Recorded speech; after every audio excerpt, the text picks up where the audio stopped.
That's why we needed you in this. Welcome to the Prisoner2Painter Podcast, stories of inspiration, where we talk about mental health, addiction, religion, becoming a business owner and self-sufficient, for what, when, where, and why. Join us and we can be your local hope dealer.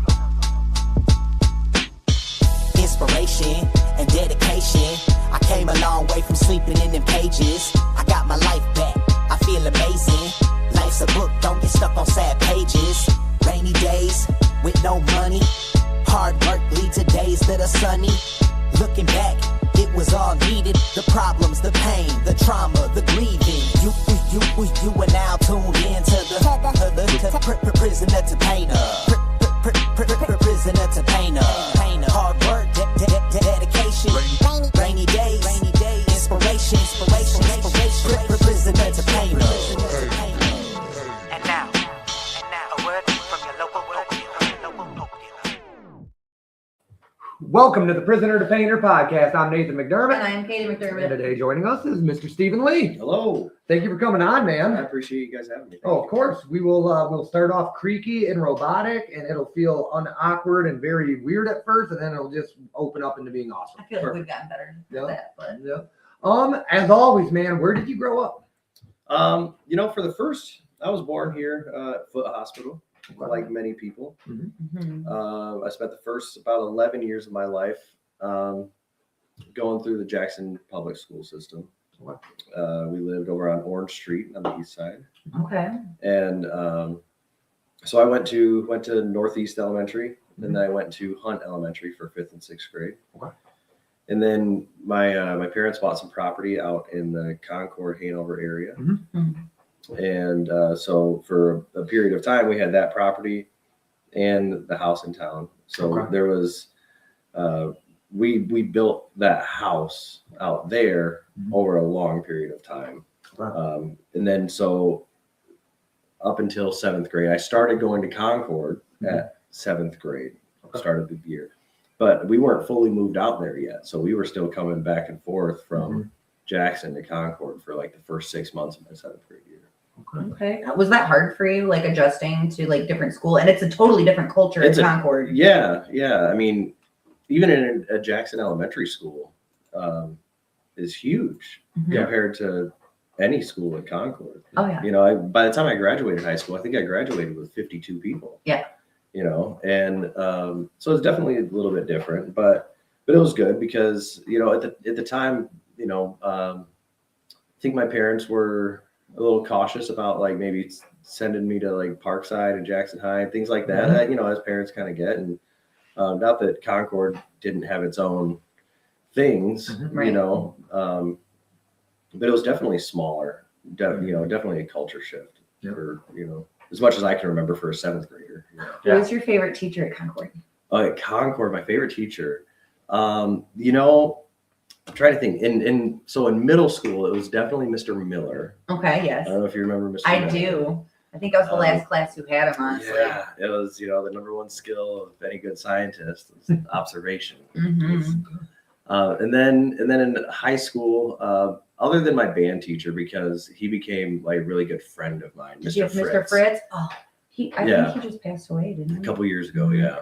And that one hit me pretty hard. You know, we stayed friends through high school afterwards. You know, we were really good, close. And so other than him, I would say it had to have been Mrs. Hartwig. Yeah. Yeah. I didn't have her. She was the greatest English teacher. It was awesome. She was really cool. Okay. James Egan. I don't know, a friend of yours or Yeah, I ours? work with him. Yeah. Okay, Northwest was the same way, exclamation point. It's funny because I graduated from Northwest. It was a big school, but it was very like close knit. Yeah. Awesome. What was your worst childhood memory? Ooh, you know, so I don't know about. I'm trying to think of like worst childhood memory. You know, obviously it was between like some deaths of people, but those are kind of pretty unavoidable things. Yes. You know, grandparents, things like that. Yeah. But I think one of the worst times I remember was breaking my elbow, like on my dirt bike. Damn. And it happened like in 6th grade. So, Yeah. and it was like during the summer Mhm. of 6th grade. So of course it ruined So, the summer break. You know, it ruined Yeah, summer break. yeah. And so I just remember like, cause I'm left-handed and it was the left one that Oh. happened. And so it was just like finishing up a couple months of school of like trying to write with my right hand. Mhm. Did you start Concord with a cast? Just about. It was real close. I think I just got it off. Yeah. Okay. Gotcha. Favorite childhood memory? Ooh, you know, one thing I was thinking about the other day actually. So if it shows up enough in my brain, it's probably a favorite. You know, Yeah. Yeah. that we used to go to different amusement parks. Is like the few family vacations that we Mhm. took. There was a Sea World. Okay. And another theme park similar to a Six Flags, but at the time it was called Geauga Lake. Okay. Okay. And they were right next to each other. They were Right. like just theme park. You could see the other one from them. And we would go to one day, go to the other one. So Where was that at? Or state? yeah, I think it was in Ohio. Okay. Yeah, it was. I think they got rid of the Sea World. You know, like most of them do now. Mhm. Yep. And then I think they turned that theme park into a Six Flags. So. Okay. Yeah, I think people get caught up on the idea. Yeah, like SeaWorld is not the greatest thing, Yeah. but like it's still cool to go see stuff here. and there. Oh, yeah, I I still enjoy it. You know. Yeah, I mean, especially as a kid. Yeah. Oh yeah. You know what I mean? Like, when's the next time you're going to see sharks or whales or things? You know, like yeah, Yeah. never, probably never, realistically. You know, You know. man. Dude, sorry, go ahead. What was your favorite cereal growing up? you know. I was thinking about this earlier because he had mentioned that Yep. was going to be a question. Yep. And I think as an early, like a young child, it was probably Cinnamon Toast Crunch. Okay. Wow. But then, as I just maybe got a little bit older, it still is probably Crispix.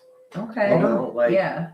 and we were just talking about this the other day too. It was like my girlfriend that's her like favorite cereal, Right on. and so I don't know. There's not sugar in it, but it's so good. Mhm. You know. It's really I feel like, and I want to reiterate just very early in on here. I feel like we start in childhood and work to where you are now. So if there's ever anything you want to say or there's something we're jumping over in your story, Yeah. feel free to stop us and because this is your story, your truth. Sure. And I was just thinking that we sometimes sway the conversation so much that I almost feel like maybe people just go along It's with it. the I'm like, neurodivergence. well, We're yeah. very ADHD. well, yeah, but like if there's something you want to speak about, do not feel bad to say, hey, I actually want to skip this or whatever, and then we'll dive right into it. So Yeah. awesome. If you could be any animal in the world, what would it be? What animal would it be? something that could fly. Right on. Right on. You know, they all have their quirks and probably downfalls, but Mhm. you know, something like an eagle. Okay. That's a pretty stout bird. Yeah, that's majestic, pretty, yeah. pretty gnarly bird to Pretty be gnarly too. bird, Yeah. He's a carnivore and you can fly. Yeah. Hey, quick thing that I learned about an eagle. They can either die at 40 years old or they can live till 100. It depends. When they turn 40 years old, they have the option. They fly to the top of like some crazy I'm mountain. talking their beak thing. Yes, and they fucking beat Yeah. their beak into the rock until it falls out, and then it regrows in. Why? They can only because their old beak is too beat up, and they don't grow Yeah. a new one. They won't live. Oh. And then before that, they rip out their fucking talons with their old beak, rip out their fucking nails. If they don't do it, they'll die though. But they have to do it Yeah. to live. Seriously, Oh. it's crazy. So So it's like that test of like I've reached. It's like coming of age. yeah, I mean, yeah, I would like to be an eagle until I'm 40. then I'll be something Yeah. else, you know. Yeah. I did see that too. That's pretty crazy. Yeah, man. Who's the most influential person in your life growing up? You know, growing up, I think I can credit a lot of what I learned probably to my dad. Awesome. As far as things that are hands-on, I mean, both of my parents were great. I was very fortunate to grow up in a loving household. Awesome. You know, but as far as the hands-on things, learning how to, you know, maybe frame a room Mhm. or do drywall and things like that. My dad was a contractor early on, and so I mean he did security system work, so like fire alarms and security systems. But he was also a contractor, so we built that house out in the Concord area. So my dad pretty much built it. I say we, you know, and there was some definitely family help, Hmm. but how much? I was 12. Yeah. You know, Yeah. how much can I really do? And I can carry stuff and hold boards, Mhm. you know, at that point. But so he built it, and so I learned a lot throughout the years from my dad. And it's cool because now I can kind of carry that out and maybe teach other people too, you know, here and there. So What's one part of his work ethic or his quality of work that might have passed on to you? you know, a lot of my work ethic has kind of changed, I feel like, over the years. Especially, you know, becoming an addict, you know, and becoming an alcoholic. But early on, I think some things that have carried on, if it, you know, if something's worth doing, it's probably worth doing something right, you know, or that saying. Yep. There was a time where I remember, like, so I worked for JCC for a little bit, just for the college, like during the summer. And we were repainting like some of the dorm rooms, you know, over the break. And so I was painting, and they said we wanted to try to get these things done. So I was sitting there painting one of the dorm rooms, and I'd been painting for like 4 days straight, you know, these rooms. And so, but one of the guys came in, one of the older maintenance guys came in, and it was lunch hour, but I was still painting. And he's like, "What are you doing, man? It's lunch break, you know, whatever." And I was like, "Well, it might be, but it's a Friday. Like, I don't want to leave this place unpainted for the weekend, you know, and be halfway done. I want to make sure I get this unit done before I leave for the weekend and whatever." And he's like, "Man, that's, you know, we don't get kids like you around, you know, do that." And that was one of the first times that I was like, that was a direct result of what had been pushed into me kind of as a child. And I remember telling him that too, like, "Man, this has just happened, you know, like," and so I think that was one of those things. If it's worth doing, it's probably worth doing right. And that is one thing that I love about my father too, is I can directly go back to, that's because of my dad. Like, yes, I'm the one that's staying here working. It's me, but that's because of my dad. Because sometime when I was a kid, he distilled in me, you don't leave that half done, you know, right? Or you don't half-ass it, whole-ass it. Yes, I was gonna He would say that, don't half-ass half-ass it. it. Who's leaving the door open? Who's, you know, who's touching the thermostat? Yeah. You know, those type of things. Oh yeah. But it was really cool. Awesome. I feel like we missed, what was your family dynamic? Did you have any brothers, sisters, anything? Yeah. I have 2 younger brothers, Spencer and Skylar. Cool. They're like 2.5 years younger, and then like 5 years younger than I am. Okay. Right on. And then I had both of my parents growing up. My parents got divorced when I was 18, so I wasn't really a young child when that happened, which I think kind of has its ups and downs of not being a younger child, because as a younger child, you don't really know much different. You know, like if your parents get divorced when you're like 5, that's a pretty young memory to have, and you kind of grow up just knowing that that's the way some things are. Being 18, it was a little different because I was practically an adult. You know, I mean, I had already started college by the time they finally finalized their divorce. Gotcha. And so that was a little different, but it was it led into a very influential time in my life, because shortly after that, my dad ended up taking a job working for the National Science Foundation in Antarctica. Damn. And so I lived at that house that I kind of halfway grew up in. And so he left for 5-6 months. And I was home taking care of the house, but I wasn't taking care of anything. I lived there. And so I had it to myself. You know, like 20 acres, the house out in the country by myself, which is like an 18-year-old's dream, right? Like no parents, like they're not around, like you get to do whatever the hell you want. Which is, looking backwards, I can see that's not what an 18-year-old kid needs. You know, I didn't need that type of freedom in my life. And so my brothers lived with my mom, and so then my dad was gone 6 months at a time, and then he'd come home. And that's how I ended up getting into that field as well, because I ended up doing 2 contracts in Antarctica as well. Awesome. But as far as growing up, you know, 2 younger brothers, we did younger brother things. You know, hurt each other a lot. Yeah. You know, not really so much typically out of malice, but just boy shit. Mm-hmm. You know, Mm-hmm. you know, like you see those Facebook videos of like people like running at like each other with like those big medicine balls and Yeah. yoga balls and flying backwards. That was us. See, that's the only boys will be boys thing that fits. That's the Yeah. only time it's allowed to fit. It's You're stuff like out that. in the yard jousting. Like, Yeah, like- Yeah, yeah. I mean, there was I actually shot out my brother's front tooth with an airsoft gun. Okay. You know, and not to say not on purpose, you know, and we had like goggles, but Yeah. not like a full face mask. So we're like running around with like airsoft guns and had his mouth open, knocked out front of, like cut his tooth out. Man. And you know, but we had lots of those things growing up there. It was nice growing up out in the country, you know, Yeah. where it was, you know, you boys go outside and play for the day Mhm.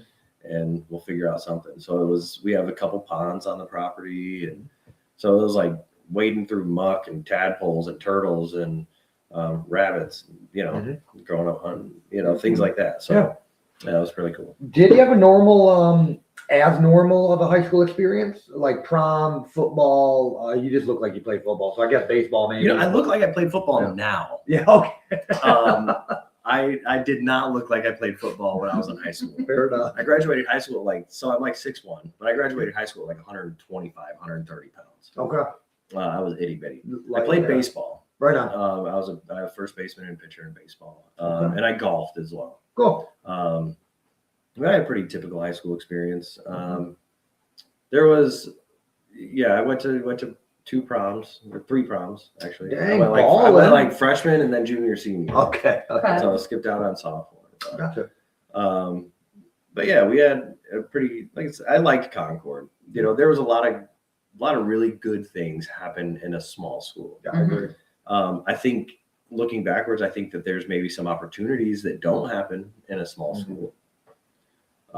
Just because of the competition of things to, you know, that happened. So not that I would have been a fantastic baseball player or whatever it was, or a golfer, but you're kind of those big fish in small ponds. And so, you know, if I was starting off high school playing against a lot of really other good baseball players, you know, in the school, how much better could you have been as you get up, you know, and do that? Because I remember umpiring. So like after high school, I started umpiring high school games. Okay.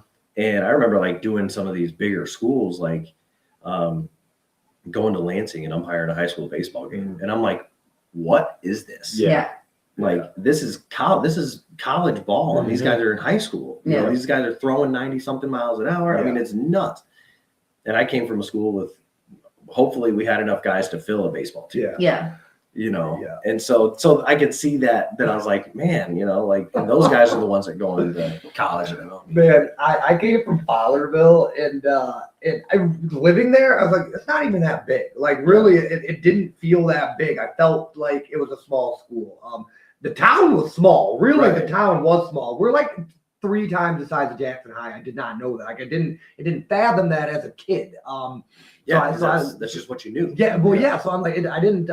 But that's somebody just said cracked me up. Going to our games, it was like Friday Night Lights, like a Texas football game. Right. Like it was like, dude, our football field is like the size of like, you know, like Michigan State almost. It's like, what the fuck? It was crazy, dude. And then coming to East Jackson, I moved to East Jackson. It's like, what the hell is this rinky dink stuff? That's funny. Yeah, no, there's definitely like pick and choose, because like I moved from Concord my like middle of my junior year because I wanted to experience more like another school. I had been there my whole life. I'm like, it's tiny culture, you know, like I'd like to be like in Jackson and do things like that. But then also now that I'm an adult, I'm like, man, I was there like my whole life. I knew those people growing up, and then like I didn't finish school there, but like I'm also thankful for the things that I got to experience not in the smaller school setting. Right. So that's the kind of like a double-sided coin. Yeah. So you, what did you do? Did you start the Antarctica thing right after graduation? No, it was a couple years. I think I went down my first time on my dad's 3rd contract. So it was like 3 years later. Okay. So I started going to Jackson Community College, you know, and pretty much sang and danced for a couple of years. Like actually singing and dancing? Yeah. You theater kid? Yeah. Oh, Yeah. cool. Yeah, very much so. And so I was in their show choir. It was called Broadway Review. Cool. They had a different name years before that, and so I kind of really attached to those people in college, and because they were those kind of quirky, nerdy theater kids like I was, and so I got really involved with that, and so I kind of stopped going to my other classes. You know, I started off college like right after graduation of high school, started off college with like a full schedule and like, here's your biology, your science, and did it, you know, Doing it all. and then like one semester in, I was like, I could, you know, and so then but I still stuck around and did the show choir stuff. Yeah. And so that was a really good time. I learned a lot, you know, put in a lot of hours, kind of got involved, you know, that led to being more involved with theater around town, which I did that for quite a few years as well. So you were on stage. You weren't like a stage tech or anything like that. No, like you actually were. I mean, I'll still play drums or piano. I would have, you know, I would still do that, playing drums or piano for different musicals around town. I did that for a few years too. Like if I wasn't in a show, I was in the pit playing drums for it. Okay. That's pretty much what it was. What's your favorite musical ever? Ever? Yes. You can have like a top 2 if it's hard. Okay, I was gonna say, I think Rent has got to be everybody. I know it's like so popular, like it's everybody's big thing. Yeah. But it's so good. It is so good. And the music in it is really good. I think Rent would probably have to be the best one. Okay. You know, I was not expecting Rent, honestly. yeah. What were you thinking? I don't know what I was thinking. Okay. Now everyone's big one now is Wicked. You know, Yeah. I mean that's now. I mean the music's fantastic, but you know. Mine's Tenacious D. Oh, It's geez. not even a Yeah. real Oh, musical. but it geez, is oh, my geez, favorite. yeah, dude, no, you My nail on second that, is dude. What Sweeney the Todd. hell, dude? Okay, Sweeney Todd, yeah. I also really Gosh. enjoy Rico. Yeah. Oh, you're those. Yes, I'm very. Those. Yes, Those, thank yeah. you. Yeah. Also, Rocky Horror. No. No? Yeah, No. I think that. Oh man, I might get kicked out of here. I think Rocky Horror might have been the biggest waste of 2 hours I've ever had in my life. I agree. Really? I agree. Okay. Like the one time I saw it like once watching it, and then like my brother was like, no, it doesn't count unless you go to it. Yes. Yeah. Yes. Right. I So told then you the I same went to it, Yeah. and I was like, this is even more fucking stupid. Yeah, I fucking wasted even Like, more time. This is now even more time. Well, you know, like Cats is good. I've never Yeah. seen Hamilton or Les Mis, but I Right. want to. I didn't really care for Wicked. It's another one. I like Kinky Boots. Yeah, yeah, great. Like, Have you seen The Greatest Showman? I have. Yeah. I like it. I did not expect Hugh Jackman like that. I also like Newsboys. Yeah. I like. Oh God, what is it? I always forget. I'm not the person to ask. It's like I never forget. I always West Side Story. I was gonna say, were you doing this to West Side Story? Yes. I couldn't tell. I was just trying to I'm think, like- or whether you were Sharks and Jets. Yes, you know. yes.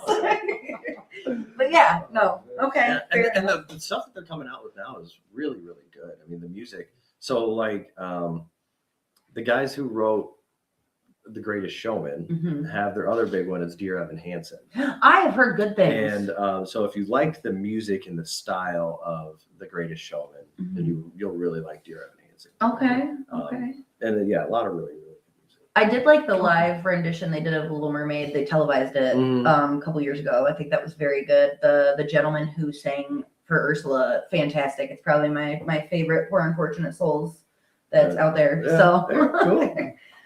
sorry. I No, you're almost, good. when you did No, ask me that, I almost said like High School Musical or something. Yeah. I didn't like, what's your favorite musical? High School Musical. High School Musical. Zach Efron. We're Yeah, all number artists, two. I guess.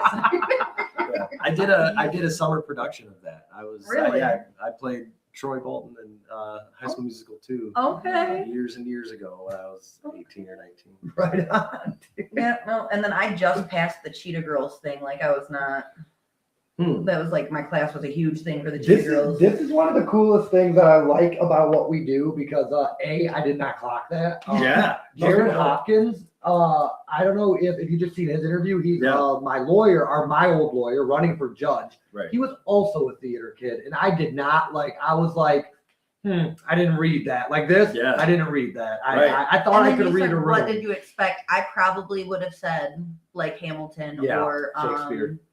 Something fancy to me. Like, I don't know plays, but something like, you know, like literature, with the monocle, you know, hoity. Hamlet. Hoity. Yeah. I don't know. Right. Okay. Moving on. Okay, so how did college go after you stopped doing the classes and you just kind of focused more on that?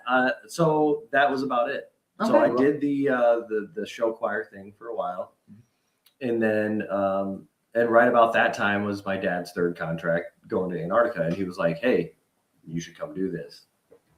And I said, "All right, yeah, cool." So because he had been there for a couple of years and had a pretty important position there on station, it was I think pretty a shoe-in for me to get a job.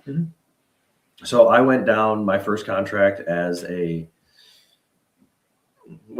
general apprentice or whatever they call it, low man, totem pole, to the utility technician shop. And so it's a station that it's like a small college campus. You've got everything that you need, right? So there's a hairdresser, there's recreational things, but there's also there's a carpenter shop, there's a plumbing shop, so just enough for your necessities, almost. Okay. But things that need to make a town run. Got it. Right. So I worked in the utility techs, and that was furnaces, boilers, the refrigeration stuff, For like HVAC stuff like Well, that. that's a pretty important shit, and it sounds like. anything that wasn't like a big like anything that wasn't strictly electrical or strictly plumbing or strictly welding. Okay. So like I would get work orders to go like replace light bulbs, Okay. not the light fixtures. Right. So you're like Types of things. Yeah, I get it. maintenance, kind of. Like a general maintenance, but if the whole fixture needed replaced, they sent it to the electricians. Right. I got you. I got you. And so,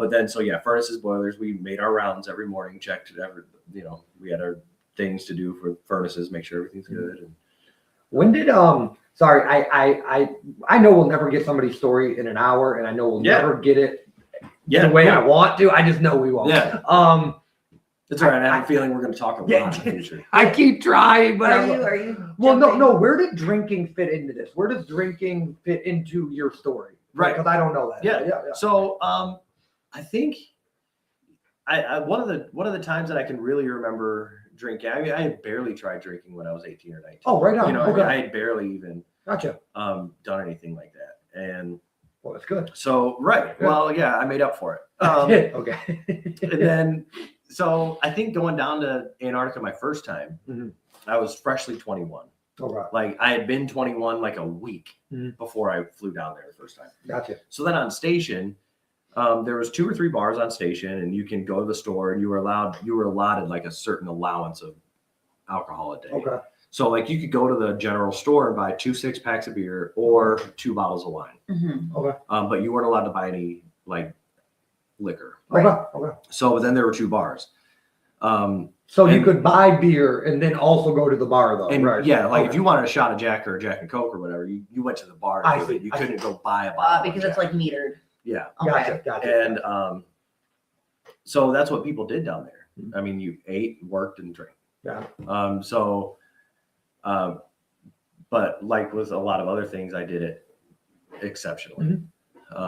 But at the time, I was 21, and I'm like, oh, everybody does this at 21. Yeah. With your whole ass. Yeah. Right. Well, I mean, people, You know. everybody does do it like that at 21. Right. Though, really. And, and that's the thing. Like, so then I did that and came back, and then went back again, and I lived with theater people, and it was a really cool thing. We moved like house to house. There were 6 of us who lived in a house, and then when that lease was up, we moved to another house. And so we were all theater people. We had a voice teacher and piano instructor. We had the choreographer. We had me who played piano drums. We had our light person, our sound person, and we all just lived in a house. We were like a traveling thing. Oh. And it was really cool, and there was always something going on, like every night was piano bar. But we also did a lot of partying. Yeah. That's just what we did. Yeah. And so it kind of continued like that. And It really, and then by the time I was older and started bartending, that was such a constant thing in my life. Mhm. It was an everyday drinker, but it wasn't like in excess, I guess. Like it wasn't like I wasn't getting shit faced every single night, but I was drinking every day. Yeah. And it wasn't until 2026, probably like 2014, 2015 that I started drinking. Understood. And drinking. If you don't mind me asking, Sure. what was your drink of choice? Yes. Yes. Okay. Thank you. Yep. So yeah, I mean, well, and it's funny because as a bartender and like in the craft cocktail scene and the craft beer scene, you're buying $25 six packs. Yeah. You know, like you're going to these breweries and you're buying these like special things, $25 a six pack. You know, or like, hey, I just got this bottle of bourbon. That, you know, we just spent $150 on it, and that's how it was. Yeah. And then as it progressed, you know, I went all the way down to drinking a lot of Fireball. People who know me in my drinking times knew that I would drink a bottle of Fireball like it was a Gatorade. Yeah. Um, I'm so sorry for your stomach, by the way. right, it was awful. I was sick all the time. Yeah. And then, that stuff will fuck your you know, stomach and as then, well, but then by the time I got done, man, I was scraping pennies and nickels out of an ashtray and, you know, and returning cans and bottles and whatever to get whatever the hell was cheapest. Mhm. So it didn't matter. So You know what I mean? it started off same thing, expensive bourbon for me, not Yeah. you know, expensive bourbon. Then it turned into cheap liquor. Then it turned into Bud Light. Then it turned into Natty Light. Then it turned into Natty Ice because I get more drunk off of less. Right. And then it just was like, same thing. I feel like that's just a deterioration. Of I it just, almost. I feel like there's also like, I don't want to say like archetypes, but there's like you can tell a lot about somebody about what their primary drink was. Like, I know a lot of people who it was vodka and that's like a whole different monster. To me, a vodka drunk is a different type of drunk, but that's just because I knew my uncle as a vodka drunk, and I've just never met any. Yeah. I've never. All drunks are different, but there's something about a vodka drunk that I'm just like, you are just a little bit more of a drunk. I don't know how to explain Well, and it. that's the thing. I mean, and it started off as whiskey, you know, and whatever. But by the time I got done, I didn't care. And Right. And vodka was cheaper. Yep. Yes. Exactly. And God, so, that's nasty. right, all that 5 o'clocks, those pop Oh, off. yeah. That's what I was drinking because it was cheaper, and Yeah. and it did the job. Yep. Mhm. So and I didn't care. Mhm. You know, I guess it was just kind of, I guess I asked that right there because you go to Antarctica, and I thought that was the right point to ask that. Mhm. It's just funny. It shows me, it really does show me how different people's stories are. Is we haven't interviewed many people that alcoholism didn't take effect until later. Most people we've interviewed, it's been like, fuck, the beginning of their story. I mean, mine is the same. Mine's like, I've been drunk since 12. Well, and then you're in Antarctica. What else really is there to do? Right. Realistically. Well, and the thing is too is I remember now looking backwards. I remember, so I play piano. And one of the only places on station to play piano would be a church. Mm-hmm. So we had a chapel, and so at night sometimes, like to get away from everybody else on the same people, same hippies that you see every day, to get away, I would go play the piano, and I would do that multiple times a week. I would just walk down to the chapel, and sometimes there were people in there, sometimes there weren't. Mm-hmm. And now looking backwards, I'm like, I realized I walked into probably 50 AA meetings by accident and turned around and walked out because I see them in the chapel. They're sitting there doing their thing. Yeah. But I went there just to play the piano for half an hour and then go back to my room. And so they still had AA like in Antarctica. That's fabulous That's fun. though, That's because That's I mean, cool. that's like you're literally like, was it like tundra-y? Like you're kind of like in like a valley, per se? So Or was it more like mountainous? well, or- no, I was, where the cities I was at about mountainous. Okay. Okay. Yeah, very mountainous. Like Fort Stewart, right Like in Anchorage the, almost like That's like, Alaska, honey. I was at the bottom of the world. I mixed that up. That's my bad. Yeah. Sorry. Yep. So close by, we could still see from station like the southernmost active volcano in the world. Yeah. Okay. So you could still see it kind of bluffing. So the whole island and the whole area we were on was all built on volcanic ash, volcanic rock. So it was just like being like, just kind of in a mountain town Right. with snow. Right. So was it super, super cold? It was kind of cool. So could you like take a walk outside or okay? I was curious about that. Yeah, it's because I was there from like October to like February, and so that was their summer. It was the austral summer, so it wasn't nearly as bad. Okay. And but it still got cold, you know. But there was also days you'd walk around in this, you know, in your jeans and shirt like that. Not for very long, but you know, to go to right from A to B or whatever. Go to the building, you know, from your dorm building to the food building, you know, your galley. I gotcha. You know, real quick, a little sciencey nerd. What was the wildlife like? almost non-existent. Yeah, that's what I mean. There was some. So the bird that was there, the bane of most people's existence was, we called it a skua. I hate birds anyways. But The actual name for that bird, I think, is called the wandering albatross. I was gonna guess albatross. So it's a skua. It's like the size of a duck. Yep. With the beak of a seagull. okay. And the temperament of like a raptor or something. Like I any don't know. other so damn they're just- bird. they're just Yeah, jerks. mean They're just birds. assholes. Yeah. They were, and they became so accustomed, and you're not allowed to hurt anything down there. Yeah. You know? But they became so accustomed to people walking around with food, they'll fly down and knock it out of your hand. They'll like dive bomb you, knock the food out of your hand to eat the food. And then there were penguins that sometimes wandered into station. That's what I was curious about, to be honest. Yeah, and then so there would be sometimes the big emperors, you know, like the 4 foot Yes. tall ones.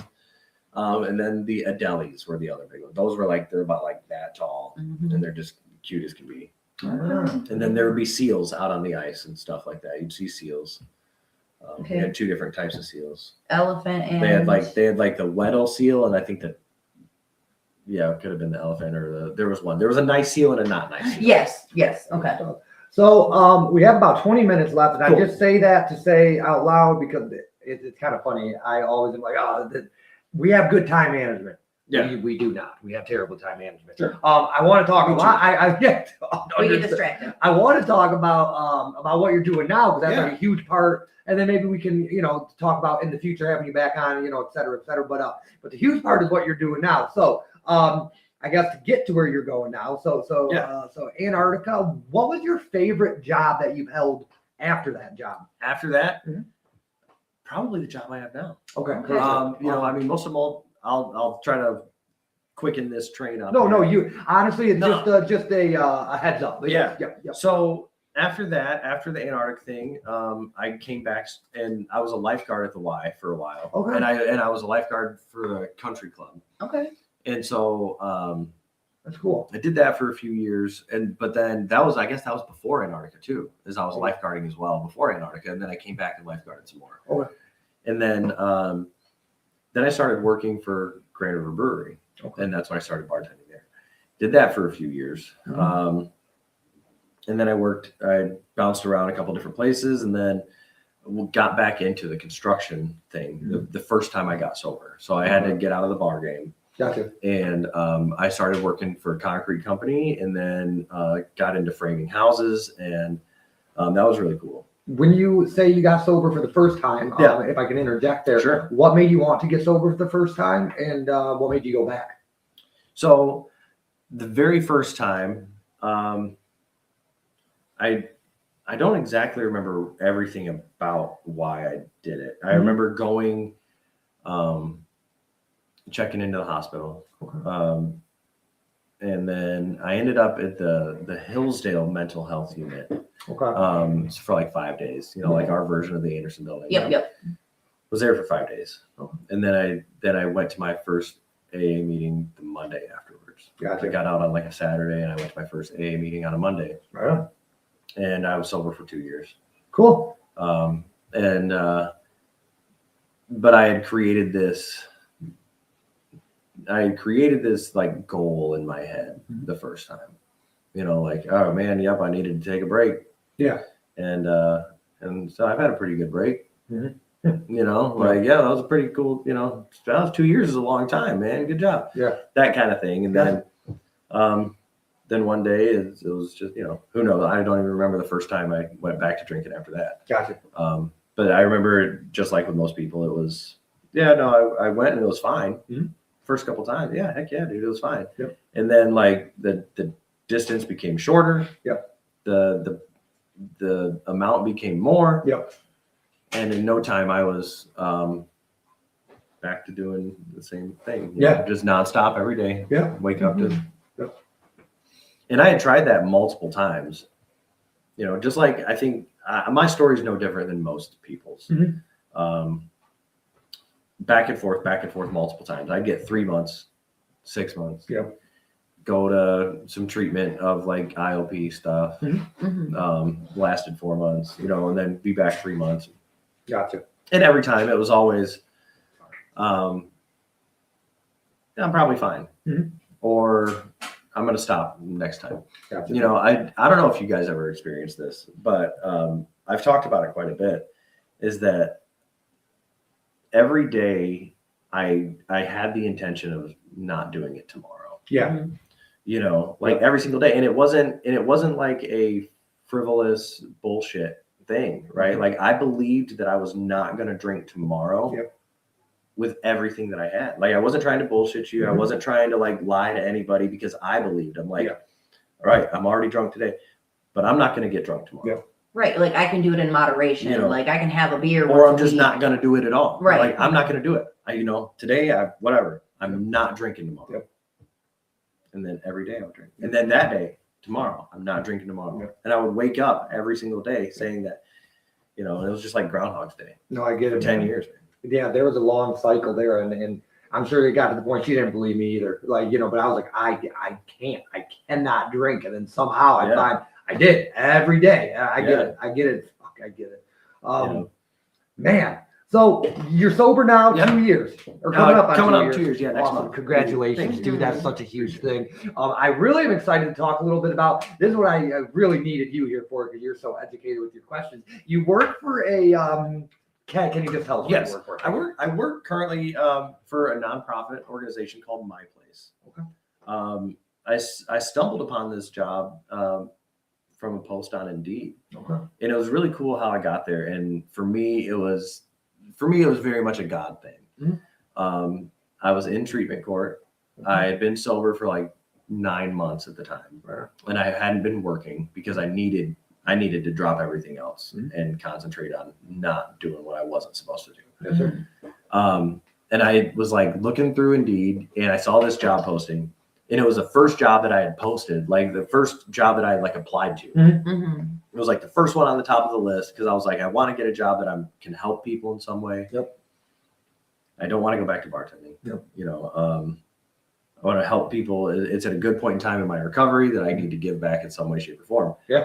It was like the second job posting on the list. First one I had applied to. Within an hour, she had called me back. Dang.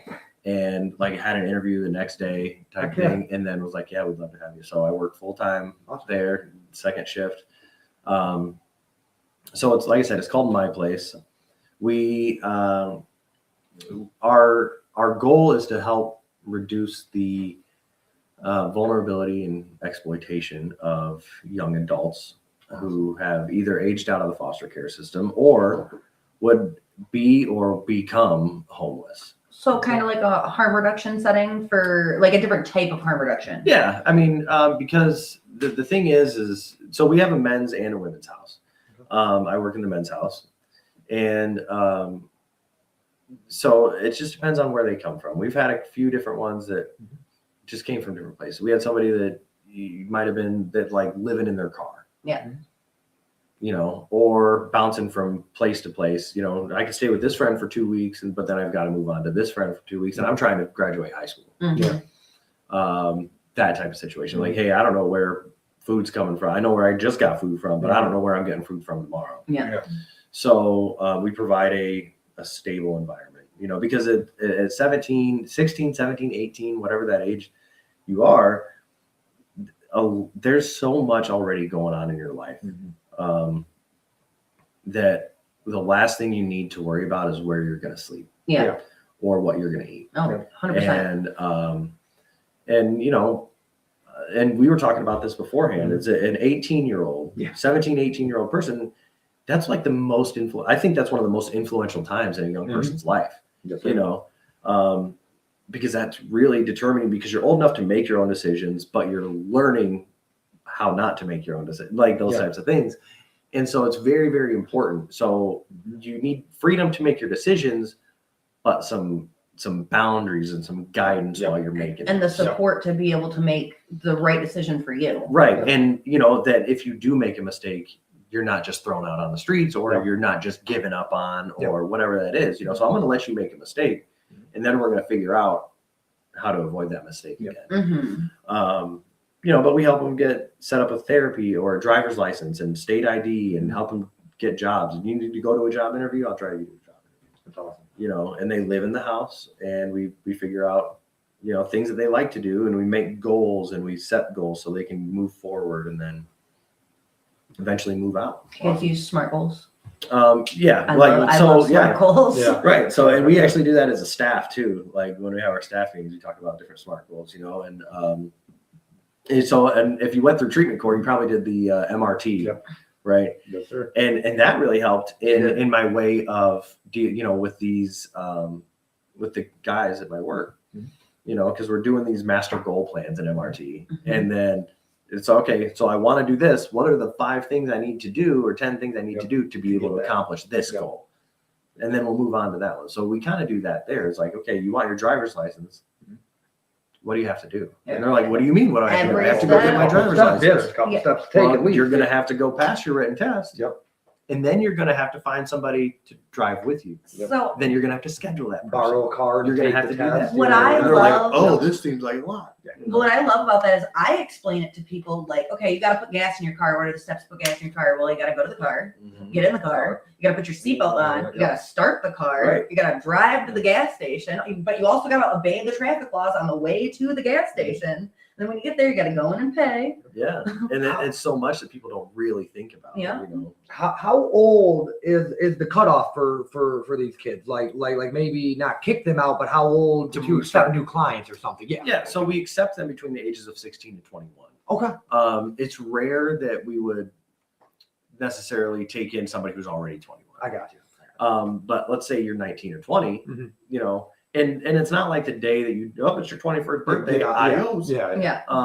But we'll start creating like an exit plan, and hopefully by then, if you're there for a year or something like that, you'll be in a position that we can create that exit plan. And this is phenomenal, but this is like, I've never heard of you guys. And This is fucking awesome. How many kids fit into one house at a time? And are you guys looking to expand to be able to get a bigger house?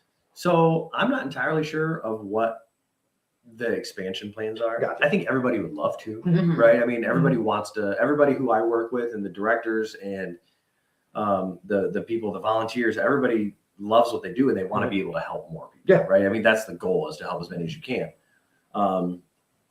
I'm not entirely sure of any expansion plans. Gotcha.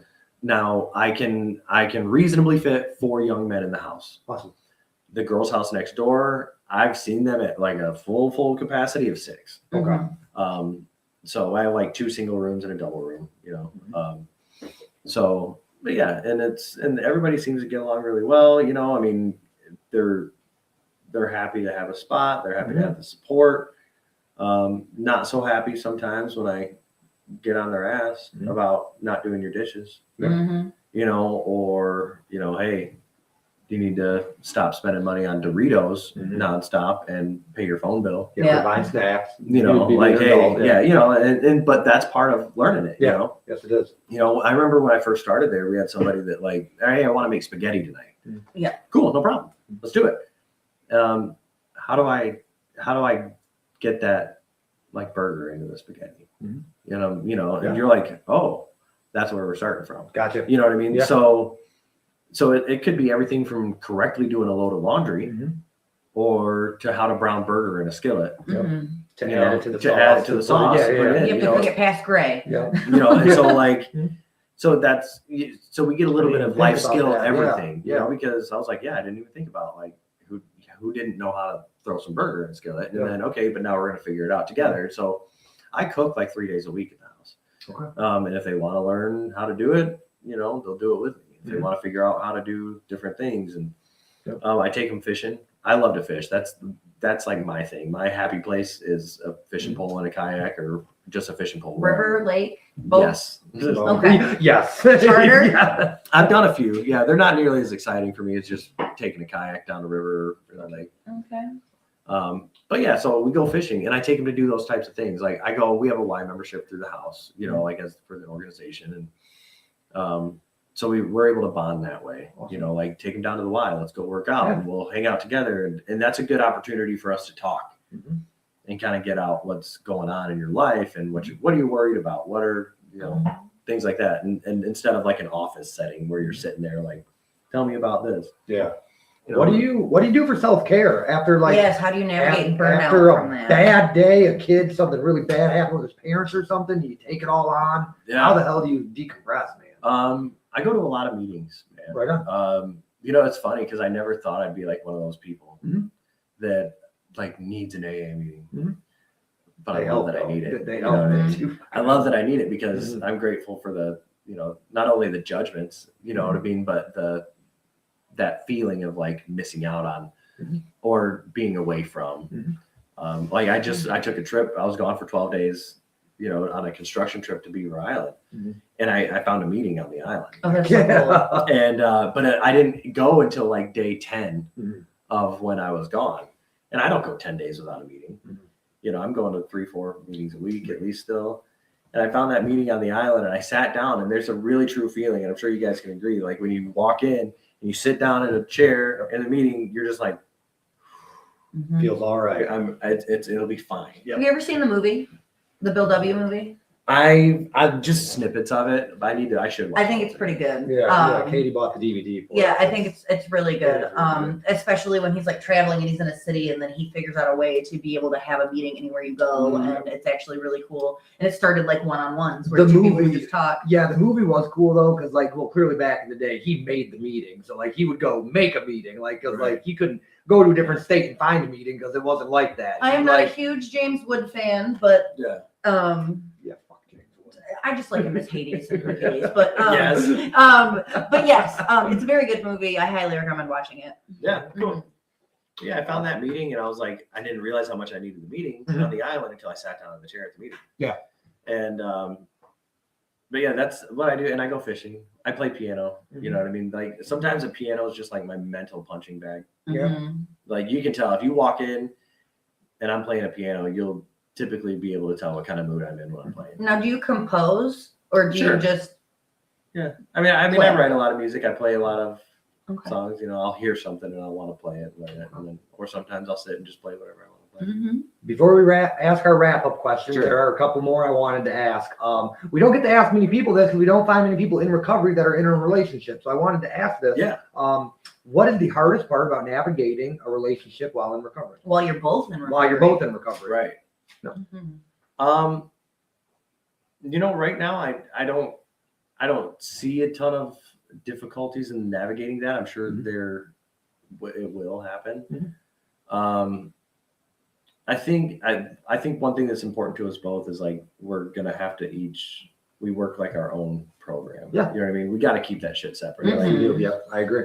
you know, like I don't want to go to her and say like, well, this is going on. What should I do about this in my recovery? You know, and then same thing. She's like, well, I don't want her to come to me about like this and this and this. I'm like, that's what we have our own people for. Yep. Mhm. You know, because we don't need to bring that shit sometimes home. No, dude, I agree 100%. But Me and it's- her sit at opposite ends of the table, not like in a weird If way. we We're were two to attend a meeting different. together, We're yeah. two Right. different people. Like Yeah. yes, And we got our own shit going on. exactly. People that know us know we're married, but it's not. The people that know us though, so it's not even for them. It's Right. for us, and it's for the people that don't really know us. We just sit away from each other. Well, It's- and then also, mind you, our recovery dates are different. So we Right. were recovering while together. So Right. it's also different once you get with somebody who is also on their own path of recovery versus like doing that path together and then Yeah. But there's, you know, so in this trip that I took, and I'm referencing this because it was very recent. One of the biggest blessings about having somebody that's in the same boat as I am is like she would send me the daily reflections Nice. in the mornings. Yeah. You know what I mean? Or the book that she's reading, the daily devotional one. Mhm. So like, even though I was working 10, 11 hour days on this cabin, I'd get up in the morning and she'd send me these things. So we're on that same page. Yeah. You know what I mean? No, Like, I agree. so that kept me connected in a way that even though I wasn't able to be physically at a meeting or whatever it was, I'm still getting to read these, those things and know that like you're still connected, right? Because the whole point of being in recovery is you're not doing it alone. Yep. And so even just getting sent a picture of the daily reflection, I'm still in this with somebody. Yep. Well, and we clearly know you guys separately. You guys are a great damn fit. Just knowing you two separately, you guys are great. Sorry, go ahead. Do you have any advice for people who are just starting out in the recovery and do not know what the feeling of needing a meeting is? Like they haven't figured out that that's what they're needing. I tell people when I talk about being sober the first time for 2 years, I said I did it for 2 years, but there was always a tension. And that's the best word I can describe is having a tension in being sober. Yeah. Like I was fighting against something that I didn't know what was pulling me. And that feeling was, even though like I was sober and I was still going to meetings, I was very disconnected in the people around me. I would show up to a meeting by myself and sit there and I might share, but then I wasn't talking to anybody before I left and I was dipping out, and it's connection, right? The opposite of addiction is connection. Yep. And so that's what I needed. I needed connection. So that feeling of uneasiness, if you're new in recovery and you're sitting there, you're feeling uneasy, you get that itchy, like full moon werewolf feeling, get to somebody, make a connection with somebody, whether it's a meeting, whether, and the thing is that there's a reason why that phone weighs 1,000 pounds. It's because you haven't made a friend yet. You know what I mean? Make a friend and don't worry about calling another person in recovery. Worry about just calling your friend. Because if you're a stranger to me, it's going to feel weird to pick up the phone and be like, hey man, I need some help. But if I've created a relationship with you and we're like, hey dude, like, what's up? How you doing? And now we're friends. It's not difficult to call your friend. So make a friend and then just make that connection, whether it's a meeting or just making a connection with somebody else. Right on. Our wrap-up questions are all the same. I love it. Yeah, from every. Ready for it. I've been thinking about it, man. sir. I've been thinking about it. Awesome. So, first I'll ask, is there anything I missed? Is there anything I should have asked that I didn't? Is there anything you want to share? No, I think we've covered a lot of bases. I loved going through recovery court. Anybody who has a chance, well, I won't say love going through recovery court, but it was very, very good. It was. For the people who, and I knew it would work. The judge would ask me when I would go up there and say, she's like, Steven, did you have any doubts that this would work? No. And I would say no, because I was sober before and I used to sign all the papers of the people who were in recovery court and I watched it work. And so I knew it would work. And I'm glad to have had the opportunity to do it. Oh, dude, 100%. It changed my life. I get it. I would like to invite you back on here in the future. People that I don't think everybody's story. I know we're not going to get in an hour. I just like inviting some people back on that I feel like I need to get more out of you. I need to, even if it's not for them. It's you for wait me. till I start talking about my kid, man. I see. I didn't even. Yep. That's why we need another one. Awesome. What is your definition of success? And I've been thinking about this one since I talked to you about it. Yes, right? sir. What is my definition? Enjoying the passage of time. Understood. If I can enjoy where I'm at, and if I can, no matter, $5, $5 million, whatever it is, if I can enjoy where I'm at, what I'm doing, and who I'm doing it with, and if I enjoy the passage of time, then I've made it. Yes, You know sir. what I mean? I do. I forgot one. If you could have dinner, Oh, yeah. any famous person or any person throughout history, who would it be and what would you eat?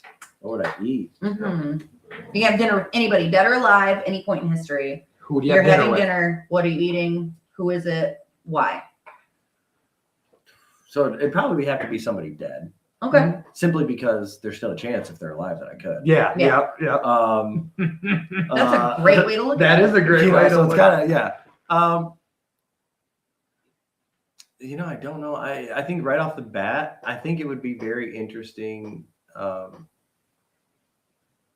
don't know, an old president of Okay. some sort. I can't necessarily pick one. Okay. I'm not like George Washington or Taft, like a Lincoln Okay. or somebody else, maybe like Theodore Roosevelt. Okay. That'd be a That'd be a really good cool one. one. That because would be a he's just cool one. badass dude. Yeah. Yeah, he was. As far as food goes, something that he would never probably have seen. Well, like sushi. Yeah, like Yeah. something real weird. Okay. Like, check this out from the future, Like here's buddy. Taco Bell. You know what I mean? These are called Takis. Here's a bag of blue tacos.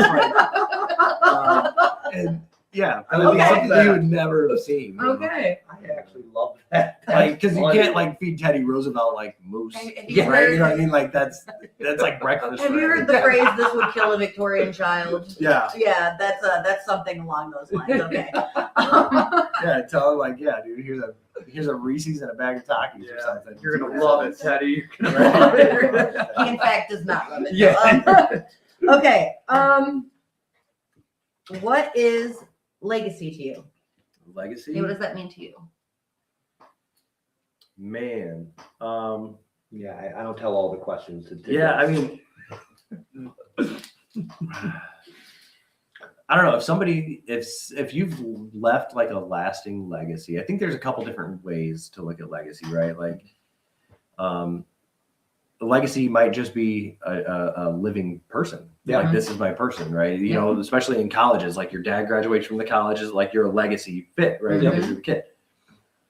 But it's like, oh, this person left a legacy of this and that, which means like if your name is brought up and people smile, like then you've probably left a pretty good legacy. I love that. Yes. I like that a You know, lot. no matter how it is, like people like Mama Tutu. Yeah. Oh yeah. Yes. You know what I mean? Like, so we 100%. can talk about like what she has done for the community, right? But years down the road, people are going to mention her and they're going to smile. Yeah.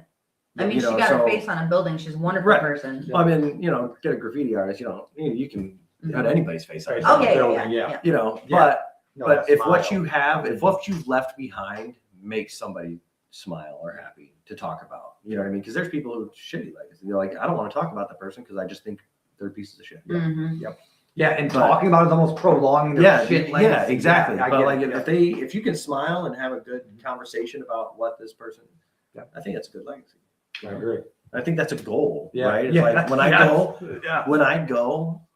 I want somebody to be like, I don't want somebody to be like, my dad died of drug. Yeah. Be like, somebody like I want my daughter to look back, or anybody around me for that matter, to look back and be like, man, gosh, in some way, shape, or form. See, if we're doing nothing else here, that's one thing that me and Katie like really love about it. We're preserving history, maybe not in the way that other people think, a lot of people think, but another thing that's kind of started over. I wanted to ask my grandpa something, and from World War II, he was in it. He died. Can't ask nothing again. I mean, seriously, that's just unfortunately the truth of the matter. I can never ask him a question again about his story, about his life, about nothing. So, I don't hope this is never the answer for anybody else, but maybe there is a kid in 100 years that never got to talk to their grandpa. And they then just so boom, happen to right? be on the show. And then their fucking stories on the Prisoner2Painter podcast. Hopefully, whatever. But I think if we're doing nothing else, that's what we're doing. Yeah, So. and I think it's funny too because you think about it, like 500 years from now, somebody's gonna find like these footage. Yeah. And they're gonna look back like after everything's automated and humans are barely humans anymore, and they're gonna look back and find this and be like, these people are fucking psychos. Yeah, what Yeah. the fuck was wrong with What this? are these people doing, man? They're a bunch of psychos. Yeah. Yeah. If you now met younger you, would you get along with him, and vice versa? Would he get along with you? We'd probably have some tension. Okay. If I could give him a piece of advice, I don't know. That's the thing. The older me now would say I want to give advice. Younger me wouldn't give a shit about older me's advice. Mhm. Okay. Okay. But I What would would the say advice be? don't be so hard on yourself. Yes. You made it, kid. That's what I'd tell myself. You made it. Don't be so hard on Yeah. yourself. I have one last question, and people get stumped on this one. One word, has to be a real word, cannot be hyphenated or anything like that, to describe your entire journey, where you started to where you think you will end up. One word to describe everything. Resilience. Beautiful. And then I forgot to ask this. Those were our wrap-up questions. We'll ask this question, then we'll cut the camera. Yeah. Was God always a part of your story, or did he become a part of your story when sobriety became a part of your story? I've heard it said before. I don't know whether to think AA for God or God for AA. I like Okay. that. I grew up in a religious household. I was relatively. My grandfather was a Baptist preacher, Gotcha. so God was always a part of my life. Gotcha. Whether I chose to have him in my life was a different story, but that doesn't mean he ever left. Gotcha. But yeah. Right on. So Yeah, Katie, I love God, Jesus Christ, my Lord and Savior, organized religion. Katie laughs, but she calls me a recovering Catholic because you know, if you don't feel guilt, are you really a Catholic? Right. So it's like I'm recovering. yeah. Hey, Stephen, thank you, dude. Yes, Seriously, thank you very thank much. you. We will cut the camera. We sign our table. Of course, yeah. Okay, thanks for watching, guys. Awesome.